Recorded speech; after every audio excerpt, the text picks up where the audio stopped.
Bonjour, je suis Volange, je suis votre guide holistique. Ma mission, vous aider à vous libérer de votre passé vers une vie plus épanouie. Je vous aide à révéler votre potentiel infini grâce à des outils simples et au quotidien, en développement personnel et autour d'une approche holistique. Apprenons ensemble à révéler votre authenticité, libérer votre parole et créer votre liberté. Offrez-vous cette possibilité de découvrir ce qui se cache à l'intérieur de vous. Offrez-vous cette possibilité de créer la vie dont vous avez toujours rêvé.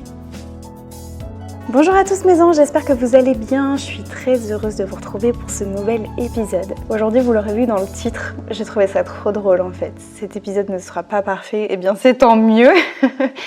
Comme vous l'aurez compris, on va parler de perfection. Pourquoi je vous parle de ça? Parce que j'ai eu vraiment envie de poursuivre en fait une réflexion que j'ai eue par rapport à une série de stories que j'ai postées là, il y a très peu de temps sur mon compte Instagram, où je vous ai partagé en fait une leçon que j'ai apprise suite à un réel. Je vais vous expliquer tout ça juste après, pour ceux qui me suivraient pas trop sur Instagram, etc. Et j'ai voulu aller plus loin dans la réflexion, dans le sens où j'ai reçu pas mal de messages d'ailleurs, que je n'ai pas forcément repartagé parce que du coup je m'en suis inspirée pour vous parler de ça aujourd'hui dans cet épisode-là. Et vous êtes au final plusieurs à être dans le même schéma de perfection, de recherche, de quête de la perfection. Et du coup ça vous a beaucoup inspiré.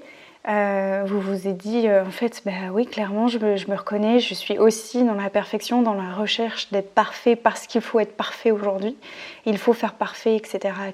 Et du coup de ces petits commentaires là en fait je me suis dit mais en fait il faut faire quelque chose, il faut que j'en parle, et surtout expliquer pourquoi, d'où vient en fait ce sentiment de vouloir faire parfait en fait, d'où est-ce que ça vient. Donc j'ai vraiment envie d'aller encore plus loin que juste ce que j'ai posté, etc. Parce que oui, je vous ai juste partagé la leçon, mais en fait cette recherche de perfection, elle vient de quelque part. Donc voilà, je vous laisse du coup écouter l'ensemble du podcast, comme ça vous allez bien comprendre. J'ai un petit peu teasé. En fait, pour vous expliquer en fait pourquoi je vous parle de ça aujourd'hui, il y a quelques jours, là même pas, j'ai posté en fait une story d'un réel qui a énormément plu, qui a fait à peu près plus de 400 000 vues je crois sur mon compte Instagram, enfin voilà, un truc de fou. Et du coup j'ai dit j'ai un truc à vous raconter par rapport à ce réel là. Et en fait ce que j'ai expliqué sur mon compte Instagram, c'est que, alors ce que j'aime bien faire, c'est reprendre des sons audio qui sont quand même assez inspirants, et je traduis généralement, ou du moins j'aime bien faire passer un message. Donc en fait ce qui s'est passé, c'est que j'avais prévu plusieurs petits textes en fait sur la petite vidéo en fait en question. Donc voilà, j'ai fait un peu de montage, enfin bon, je vous passe un peu les détails un peu techniques. Et donc j'avais préparé plusieurs textes qui s'enchaînaient en fait. Et au moment de publier, alors j'ai publié le réel, je sais plus, il y a 3 semaines à peu près, 2-3 semaines, je sais plus exactement. Quand j'ai voulu publier en fait, tous les 3/4 de mon texte, j'ai pas compris pourquoi, mais Instagram a supprimé mon texte. Et au final, il restait que la première phrase qui disait de ne jamais baisser les bras et de toujours croire en nous en fait. Voilà, c'était un truc comme ça. Et le réel en fait dans sa globalité, c'était que peu importe si les épreuves de la vie ça peut paraître difficile aujourd'hui, il faut pas baisser les bras. C'était vraiment ça que je voulais transmettre comme message. Ne baissez pas les bras, parce que quoi qu'il arrive, d'un jour ou l'autre, vous comprendrez pourquoi vous êtes passé par ces épreuves-là. Voilà en gros le message que je voulais faire passer. Et du coup, j'ai pas compris pourquoi, mais Instagram en fait a supprimé les 3/4 de mon texte. Donc j'ai été très dégoûtée, en colère, frustrée, enfin tout ce que vous voulez du coup. Je me suis dit mais mince, j'ai passé du temps dessus, et pourquoi il y a que la première phrase en fait qui est apparue. Bon, donc je me suis dit bon Marion, c'est pas grave, laisse-le pour aujourd'hui, de toute façon tu viens de le poster. Et question technique en fait, enfin je sais pas si vous êtes un peu, mais bon bref, après c'est un peu technique, mais en gros l'algorithme d'Instagram n'aime pas trop qu'on supprime des posts, donc le jour même en fait qu'on les poste. Donc je me suis dit c'est pas grave, je vais attendre demain, je le supprimerai, peut-être que je vais expliquer pourquoi, et je le republierai après. Bon, du coup j'attends 24 heures, et puis bon je sais pas, mon emploi du temps a fait que j'ai laissé, enfin voilà, puis j'attends 48-72 heures. Au final je crois qu'en 72 heures j'ai eu à peu près 10 000 vues, ça fait être un truc comme ça. Enfin, en gros, ça a vraiment bien fonctionné. Et là, je me suis dit, mais qu'est-ce que je fais? Est-ce que je le laisse? Est-ce que je le laisse pas? Mais en même temps, j'étais frustrée parce que je me suis dit, oui, mais mon message dans l'intégralité, est-ce qu'il est bien passé du coup? Est-ce que vraiment les gens ont vraiment compris le message que je voulais faire passer? Est-ce que ça va vraiment les impacter, les inspirer, etc. Bon, bref, du coup, beaucoup de questionnements, beaucoup de remises en question. Je me suis dit, ouais, mais c'était pas comme je voulais, etc. J'aurais pu mieux faire, enfin, voilà. Bref, beaucoup de choses comme ça. Et au final, j'ai eu un emploi du temps, peut-être que concours de circonstances, j'ai eu un emploi du temps qui a été tellement chargé qu'au final j'ai décidé de le laisser. Et voyant les proportions que ça prenait, je me suis dit bon, peut-être qu'en fait, peut-être que ça a du sens, peut-être que les gens comprennent quand même mon message. Et au final, aujourd'hui, donc à l'heure où j'enregistre, on est le 2 décembre, et aujourd'hui, on a plus de 400 000 vues. Voilà. Je dis on parce que ce n'est pas que moi, c'est vous aussi. Vous savez que on est tous ensemble, donc voilà. C'est le réel qui a été le plus vu de mon compte Instagram. Voilà. Donc je peine à croire ça, vraiment encore aujourd'hui. Comme je vous ai dit dans mon podcast de la semaine dernière, voilà, dans ce succès, en fait, dans cette réussite, je me dis encore, mais pourquoi moi, en fait? Enfin, vraiment... Je voudrais juste vous dire tous merci un par un, tellement que c'est juste dingue. Et j'ai l'impression je fais une petite parenthèse, mais j'ai l'impression de pas vous donner assez par rapport à tout ce que vous me donnez. Voilà, bref. Mais je sais que c'est quelque chose qui est à débattre et je sais que vous êtes tellement nombreux à me dire mais si c'est mérité, tu le mérites vraiment et tout. Et j'ai ma petite voix à l'intérieur qui me dit mais non mais pourquoi pourquoi moi? Enfin bref, je referme la parenthèse, mais tout ça pour vous dire qu'au final je l'ai laissé, concours de circonstances, et aujourd'hui c'est le réel qui a le plus été vu sur tout mon compte en fait. Voilà. Donc truc de fou, et du coup ça m'a ouvert une leçon. J'ai appris quelque chose de ça, c'est ça que je vous ai partagé en fait sur mon compte Instagram, c'est qu'il vaut mieux fait que parfait. Et ça, cette phrase-là, mais écrivez-la où vous voulez, clairement, il vaut mieux fait que parfait. Et je me suis dit, mais ok, là Marion, t'as vraiment pris conscience de cette leçon-là aujourd'hui, parce que t'es dans la recherche tellement de la perfection, et depuis toute petite, toute ta vie en fait, t'es vraiment dans cette quête de vouloir faire parfait, que là, clairement, tu as l'exemple type, tu as l'exemple parfait du coup, tu as l'exemple type du « ok, c'est pas grave, c'était pas parfait, mais c'est fait, et il vaut mieux fait que parfait ». Et ça peut fonctionner, ça peut impacter des gens, vraiment. Et je me rends compte vraiment que je suis dans cette recherche de perfection constante. Et peut-être d'autant plus aujourd'hui, dans notre ère, dans la nouvelle génération, avec les créateurs de contenu, etc. Où aujourd'hui on se rend compte que... Alors je ne dis pas que tout le monde en fait peut faire ce que je fais, vraiment. Je suis partie de zéro, j'en discutais d'ailleurs avec quelqu'un, avec un abonné il n'y a pas longtemps qui est venu dans mon cercle de parole. Je lui ai dit, j'ai commencé de rien en fait, de zéro, et aujourd'hui j'arrive à me faire une toute petite place en fait dans ce milieu qui est tellement énorme, et en fait on arrive en fait dans un milieu où tout est déjà presque parfait, j'ose dire. En tout cas c'est ma propre vision de la perfection. On se dit il faut faire parfait pour être à peu près au même niveau que les autres, ce qui est totalement faux au final. C'est vraiment totalement faux, c'est vraiment une croyance. Je ne spoil pas pour juste après, mais vous allez comprendre pourquoi. Mais je pense que peut-être aussi c'est cet effet encore une fois, peut-être de société qui veut il faut que ce soit parfait, il faut que ce soit qualitatif, il faut que ce soit bam bam bam, vous voyez ce que je veux dire? Et du coup, je pense que ce côté perfectionnisme vient de là chez moi. Mais ça, c'est de par mon métier, je vous parle de ça aujourd'hui, mais c'est clairement pas quelque chose qui est nouveau chez moi. Depuis toute petite, je suis dans cette recherche-là de perfection. Ça a commencé avec notamment avec le tennis. J'ai fait 10 ans de tennis, et quand j'ai gagné des matchs, je me souviens en fait d'avoir dit à ma maman, ma mère était très fière de moi en fait, de que je gagne, je faisais plein de compétitions, je commençais à être classée, etc. C'était super génial. Et je me souviens quand je gagnais des matchs, je disais à ma mère, ouais mais non mais là j'aurais pu mieux faire par rapport à ça, ou alors j'aurais pu finir le match plus tôt, j'aurais pu faire ci, j'aurais pu faire mieux en fait. Donc tout le temps cette quête de perfection, et ça a été clairement la même chose pour mes études.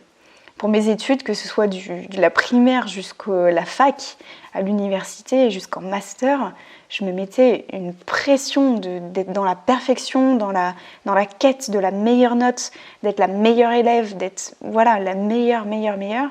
Et ça a été ça tout le temps en fait. Et au final, voilà, quand je fais vraiment cette rétrospective en fait de ma vie, je me rends compte que peu importe le sujet, peu importe le domaine, que ce soit dans mes études, dans le sport que j'ai pu faire, que j'ai pu pratiquer, même je pense à la musculation fitness, j'ai fait un peu de muscu, etc. J'en fais encore un peu, mais moins qu'avant.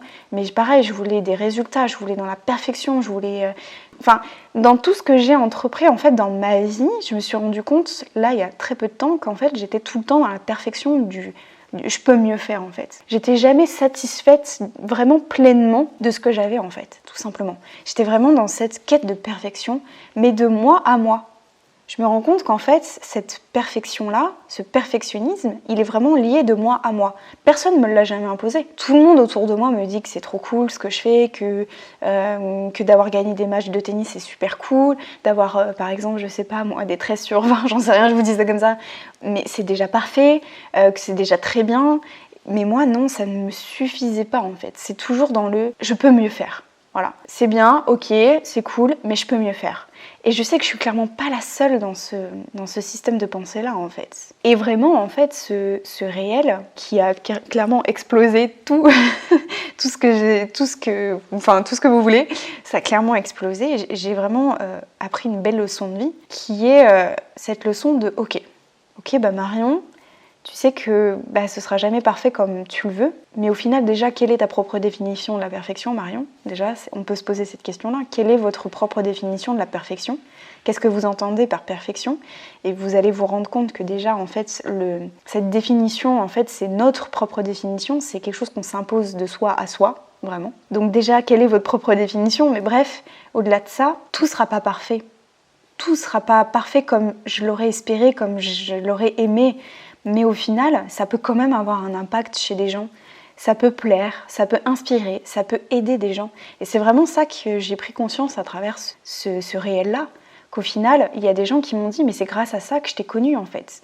C'est grâce à ce réel que j'ai pris conscience que je pouvais changer ma vie. » Mais vous vous rendez compte en fait de la propre barrière qu'on s'impose à soi en fait. Si j'avais supprimé ça, peut-être qu'au final, j'aurais peut-être pas pu aider les gens comme ça les aide aujourd'hui. C'est vraiment une réflexion que je vous invite à vous poser en fait. C'est quelle est votre propre définition de la perfection ? Et quoi qu'il arrive, de toute façon, vraiment retenez ça de ce podcast-là, c'est que rien ne sera parfait comme vous voudriez que ce soit parfait, comme vous aimeriez que ce soit parfait. Si vous attendez vraiment que tout soit parfait comme vous le voulez, vous ferez jamais rien dans la vie. Alors c'est très frustrant ce que je vous dis là, mais c'est comme la croyance du « c'est pas le bon moment ».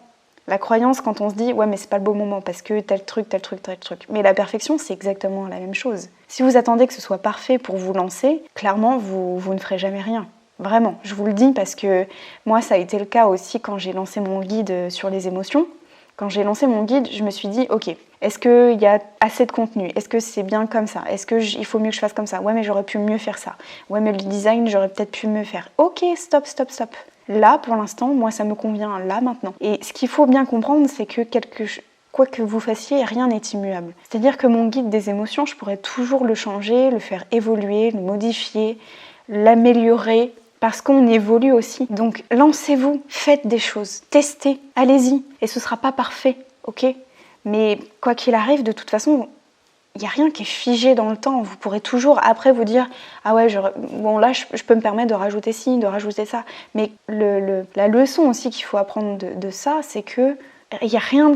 Si vous attendez vraiment que tout soit parfait, carré comme vous l'imaginez, de toute façon, ce ne sera jamais parfait comme vous l'imaginez. Donc lancez-vous et après, vous ajusterez, vous modulerez comme vous voulez. Mais clairement, si vous attendez que tout soit parfait pour vous lancer, pour faire telle chose ou telle chose, clairement, vous ne ferez jamais rien. Vraiment. Donc ça, c'est vraiment... Retenez que la perfection, elle n'existe pas. La perfection n'existe que parce que vous lui donnez votre définition à vous. Votre perfection n'est pas la même perfection que chez quelqu'un d'autre, en fait. Voilà, tout simplement. Et, encore une fois, il n'y a que nous qui nous imposons cette barrière-là de perfection. Du coup, ma transition est toute faite, mais je pense que vous me voyez venir. Si on s'impose cette barrière-là, si on s'impose cette barrière de perfection, c'est que c'est clairement lié avec une croyance limitante. La croyance limitante qu'il vaut mieux être de faire parfait avant de faire quelque chose, avant de se lancer dans quelque chose. Il faut que ce soit parfait, je peux toujours mieux faire, je peux être la meilleure, je peux faire mieux, toutes ces idées-là, ces pensées-là, c'est clairement des croyances limitantes qu'on s'impose de soi à soi, encore une fois.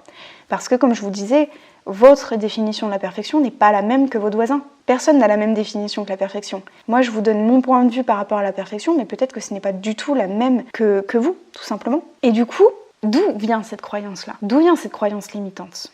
À quoi c'est lié cette croyance limitante? Est-ce que vous vous êtes déjà posé la question à quoi c'était lié cette croyance limitante de perfection, de perfectionnisme? En fait, c'est lié avec un manque de confiance en soi. Je vous rassure, c'est tout à fait possible d'améliorer la confiance en soi. Sachez que de toute façon, la confiance en soi, je parle de confiance et pas d'estime, attention, la confiance c'est vraiment lié à quelque chose que l'on va pouvoir développer, améliorer. L'estime de soi aussi, mais c'est plus lié avec nos valeurs. La confiance en soi, c'est vraiment lié avec l'idée on se dit ok, là je ne sais pas faire, mais je suis capable de développer tel truc ou tel truc pour pouvoir m'améliorer et du coup prendre confiance dans un domaine particulier. Ça aussi c'est très important, dans un domaine particulier. Donc en fait, le fait qu'on ait cette croyance limitante liée à vouloir faire parfait, au perfectionnisme, etc., c'est clairement lié avec un manque de confiance en soi, qui est lié avec l'idée qu'on se dise de toute façon, je ne me contente pas de ce que j'ai déjà. C'est vraiment en lien avec cette idée-là de je ne me contente pas de ce que j'ai déjà. On est fixé dans le je peux mieux faire. Notre état d'esprit, notre mindset est figé dans un état d'esprit de je peux toujours mieux faire. Je peux faire mieux. Je ne me contente pas de ce que j'ai déjà. Vous voyez ce que je veux dire? Et que, en fin de compte, si je vais vraiment au bout des choses, d'avoir cet état d'esprit-là de je peux mieux faire, quoi qu'on va faire en fait, quoi qu'on fasse, à chaque fois les résultats qu'on aura sera toujours négatif pour nous. Pourquoi? Parce que si on se dit de toute façon, quoi que je fasse, je pourrai toujours mieux faire, on ne sera jamais satisfait des résultats qu'on va obtenir. Vous voyez ce que je veux dire? Donc en fait, on sera toujours dans un espèce de mindset qui est constamment négatif parce que oui, mais de toute façon, je vais le faire. Quoi qu'il arrive, je sais que je pourrai toujours mieux faire. Donc ça ne plaît pas. Donc du coup, j'ai pas confiance en moi, etc., etc. Et en fait, c'est le serpent qui clairement se mord la queue. On est bien d'accord. Donc, l'exercice que je voudrais vous donner aujourd'hui, enfin le conseil que je pourrais vous donner, parce que quoi qu'il arrive, de toute façon, la confiance en soi, ça s'améliore, ça se développe, ce n'est pas quelque chose d'inné. On n'est pas confiant en nous dans tous les domaines, c'est vraiment dans des domaines particuliers, mais là, si c'est votre cas, vous pouvez bosser là-dessus. Ça, c'est clairement possible. Et du coup, je vais vous donner un petit exo qui va vous permettre, du coup, de travailler là-dessus. D'accord ? Déjà, en ayant conscience, on est bien d'accord. Le fait d'avoir posé des mots sur le fait que, voilà, si je veux que tout soit parfait, c'est parce que c'est lié à une croyance limitante. Ah, ok. Qui dit croyance limitante dit que ça vient peut-être d'un manque de confiance en moi. Ok, pas de problème. Pas de souci, parce que je sais que la croyance limitante et le manque de confiance en moi, je vais bosser là-dessus. Ok, déjà, rien que d'avoir conscience de ça, c'est déjà un énorme pas. Donc le conseil que je voudrais vous donner, je vous invite à prendre peut-être un carnet, un crayon, une feuille, un papier, comme vous voulez, pour pouvoir noter ça. Vous notez cette chose-là que je voudrais vous dire. C'est que justement, à chaque fois que vous allez avoir ce genre de situation, ce genre de situation ou ces pensées-là, d'accord ? Tout ce que je vous ai dit jusqu'à présent. Ça, c'est vraiment un exercice qui va vous permettre de balayer cette croyance-là, d'accord ? Cette croyance limitante.